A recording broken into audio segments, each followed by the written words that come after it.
Hello students, welcome to Amiksha study centre. KVS की तैयारी के अंतर्गत जो कि हम कर रहे थे आज प्रीपोजिशन। जी हाँ दोस्तों, आज कुछ हम प्रीपोजिशंस के क्वेश्चंस की प्रैक्टिस करेंगे। इंग्लिश जो कि आपकी 30 नंबर की आ रही है, 10 क्वेश्चन जो कि पार्ट 1 में पूछे जाएंगे और 20 क्वेश्चंस जो कि पार्ट 4 में आएंगे, राइट। यानी कुल मिला के आपकी 30 नंबर की इंग्लिश आ रही है, जिसमें आई एम श्योर 4 से 5 क्वेश्चन प्रीपोजिशन टॉपिक के तो होंगे ही होंगे, ठीक है, जो कि काफ़ी मायने रखते हैं। इसलिए इसके अंतर्गत हम प्रीपोजिशन टॉपिक के आज कुछ क्वेश्चंस देखेंगे। तो आइए शुरू करते हैं। सबसे पहले हम देखेंगे कि प्रीपोजिशन है क्या।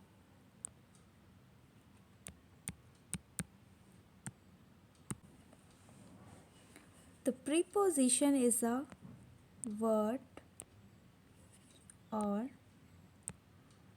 group of words, right? What it is? It is a word or a group of word, यानी कि ये एक शब्द हो सकता है या शब्दों का समूह हो सकता है। Used before, किसके पहले यूज़ होता है? जैसे कि नाम से ही दिख रहा है हमको, प्रीपोजिशन, जिसकी पोजीशन इसके पहले हो। किसके पहले? Used before noun and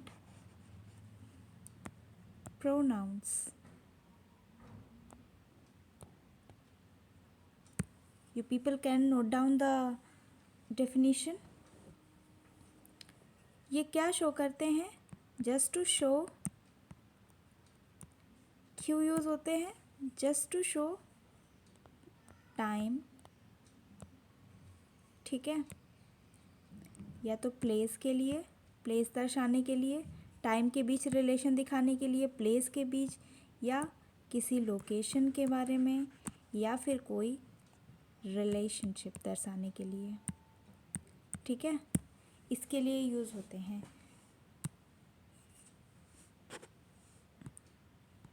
again हम कुछ प्रीपोजिशंस देखेंगे।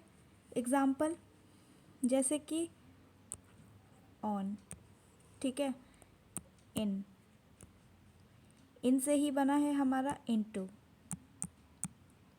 अंडर, बिलो, along with,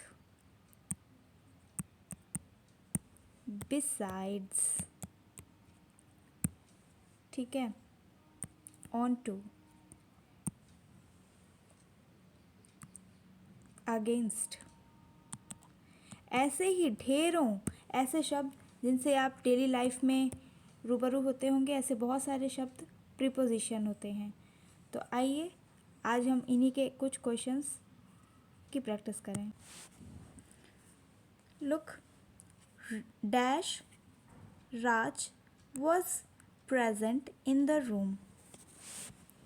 मतलब कि डैश राज नो वन प्रेजेंट, यानी कि राज के अलावा, जैसे कि सेंटेंस से प्रतीत हो रहा है कि राज के अलावा रूम में कोई भी प्रेजेंट नहीं था। तो ऑप्शंस क्या हैं? बिसाइड, विद इन, बिलो या फिर बिसाइड्स, ठीक है। तो यहाँ पर क्या ऑप्शन हो जाएगा? बिसाइड्स, जिसका मीनिंग है राज के अलावा, ठीक है। बिसाइड क्यों नहीं यूज़ होगा? क्योंकि हियर बिसाइड मीन्स कि something which is in side of something, ठीक है। जैसे कि एक मैंगो रखा है एक एप्पल के बिसाइड, यानी कि आजू बाजू में, ठीक है। बिसाइड्स मतलब अपार्ट फ्रॉम, ठीक है। तो fourth option is correct. Now will see next question. The rule is applicable to everyone, ठीक है। राइट आंसर क्या हो जाएगा? Rule is applicable to everyone, यानी रूल सभी के लिए एप्लीकेबल है। ये टू क्या इंडिकेट करता है? इंडिकेट्स प्लेस, पर्सन और एनीथिंग। जब ऐसे किसी चीज़ की बात हो रही हो तो वहाँ पे कौन सी प्रपोजिशन आती है? टू, ठीक है। आइए नेक्स्ट क्वेश्चन देख लेते हैं। The police arrested Raju dash his accomplices। ठीक है, यानी कि पुलिस ने राजू को अरेस्ट किया डैश हिज accomplice, यानी कि उसके जो साथी हैं जिन्होंने भी क्राइम किया होगा उसके साथ, उनके साथ राजू को अरेस्ट किया। तो ऑप्शंस क्या हैं? along with, along with, along from। तो करेक्ट आंसर क्या होगा? Option number 1 along with। along with सही ऑप्शन है। इसका मीनिंग है साथ में, यानी कि उसके जो accomplices थे, यानी कि साथी क्रिमिनल्स थे जिन्होंने कि क्राइम में साथ दिया होगा, उनके साथ राजू को अरेस्ट किया। ठीक है, ये सारे ऑप्शंस गलत होंगे, इनकी मीनिंग ही गलत हो जाएगी। आइए अगला क्वेश्चन देखते हैं। She is a women dash humble origin. She is a options देखिए, ऑफ, फ्रॉम, विद इन। तो यहाँ पे क्या करेक्ट आंसर होगा? She is a women of. ठीक है, ऑफ हम्बल ओरिजिन, यानी कि ऑफ हम कब यूज़ करते हैं? जब भी हमें कभी किसी दो चीज़ों के बीच में क्या दिखाना हो? रिलेशन। ठीक है, तो यहाँ पे वुमेन और हम्बल ओरिजिन के बीच में रिलेशन दिखाना था हमको, इसलिए हमने ऑफ प्रिपोजिशन का यूज़ किया है। आइए अगला क्वेश्चन देखते हैं। My mother died dash fever. मेरी मदर इन लॉ डाइड हो गई, डेथ हो गई फीवर से। ठीक है, तो यहाँ पे कौन सी प्रिपोजिशन यूज़ होगी? ऑफ, फ्रॉम, विद इन या फिर इन। तो यहाँ पे सही प्रिपोजिशन कौन सी हो जाएगी? ऑफ। देखिए यहाँ पे भी रिलेशन दिखाया गया है डेथ के बीच में और फीवर के बीच में। ठीक है, तो यहाँ पे रिलेशन ही दर्शाया गया है, इसीलिए प्रिपोजिशन ऑफ यूज़ होगी। Next question, he leaned dash the wall. ठीक है, ऑप्शंस क्या दिए हैं? अबव, टू, अगेंस्ट, इन। देखिए, लीन्ड द वॉल यानी कि कोई वॉल है, उससे कोई टिका हुआ है ऑब्वियसली। तो जब हम कोई भी पर्सन अगर किसी दीवार से टिका हुआ है तो वो क्या होता है? अगेंस्ट द वॉल होता है। ठीक है, क्योंकि आप कहीं ना कहीं दीवार को पुश कर रहे होते हैं फोर्स से। थोड़ा सा इसको एक्सपीरियंस कीजिए, दीवार भी आपको पुश कर रही होती है।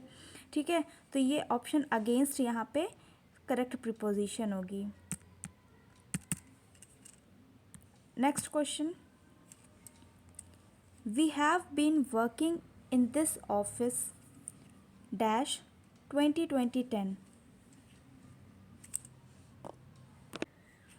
2010। ऑप्शंस क्या हैं? Since, at, for, in. तो जब भी ऐसा कभी कोई टाइम दिया हो कि हम इतने समय से काम कर रहे हैं, तो वहाँ पे करेक्ट ऑप्शन क्या होता है? सिंस। तो यहाँ पे क्या ऑप्शन आ जाएगा? सिंस। अगर हमको कोई टाइम ड्यूरेशन दी होती, जैसे कि 2008 से 2011 तक, या फिर ऐसे दिया होता तो हम फॉर यूज़ करते, या फिर अगर हमको ऐसे दिया होता कि 3 years, for 3 years we have been working in this office for 3 years, तो ऐसे में हम फॉर यूज़ करेंगे। यहाँ पे हमको करेक्ट ड्यूरेशन दी हुई है, इसीलिए सिंस। आइए next question, Ravi was angry dash you. Angry के साथ कौन सा लगता है प्रिपोजिशन? हमेशा विथ। ठीक है, वह रवि तुमसे गुस्सा है, तो करेक्ट प्रिपोजिशन क्या हो जाएगी? विथ।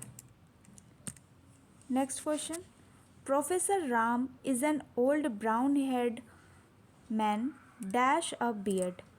प्रिपोजिशंस देखिए क्या ऑप्शन में दिए हैं?